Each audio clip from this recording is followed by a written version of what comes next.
السلام علیکم ورحمۃ اللہ وبرکاتہ۔ بسم اللہ والحمد للہ والصلاة والسلام علی رسول اللہ، اما بعد۔ ایک بہت ہی اہم سوال کہ کیا انسان کو چاہیے کہ اپنی ہی اصلاح اور سدھار کرے؟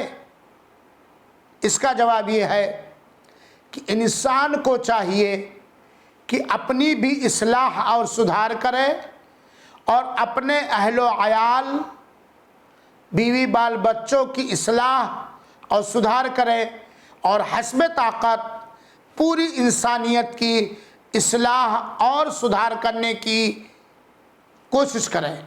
اللہ تعالیٰ نے فرمایا سورہ تحریم کی آیت نمبر 6 کے اندر، یا ایھا الذین آمنوا قوا انفسکم واہلیکم نارا، اے مومنو تم اپنے آپ کو اور اپنے اہل و عیال کو جہنم کی آگ سے بچاؤ۔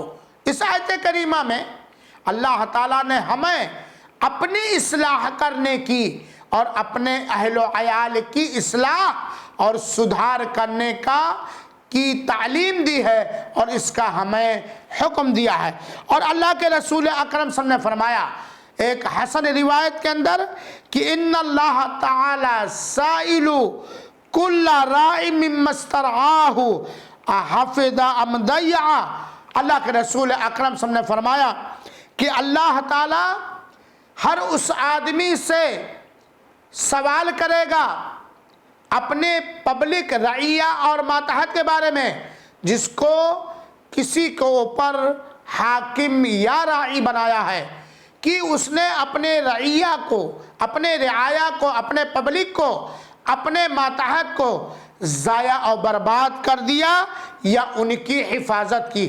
کلکم مسئول، تم میں سے ہر ایک ذمہ دار ہے اور آپ نے اپنے ماتحت کے بارے میں اس سے روز قیامت سوال کیا جائے گا۔ کیا ہم نے اپنے ماتحت کی حفاظت اور نگرانی کی یا ہم نے اپنے ماتحت کو ضائع، ہلاک اور برباد کر دیا؟ گویا ایک انسان کے اوپر واجب اور ضروری ہے کہ وہ اپنی اصلاح اور سدھار کرے اور اپنے اہل و عیال کی اصلاح اور سدھار کرے اور اپنے سارے ماتحت کی اصلاح اور سدھار کرنے کی کوشش کرے۔ اللہ تعالی ہمیں اپنی اصلاح اور اپنے سارے ماتحت کی اصلاح کرنے کی توفیق عطا فرمائے، آمین۔ والسلام علیکم ورحمۃ اللہ وبرکاتہ۔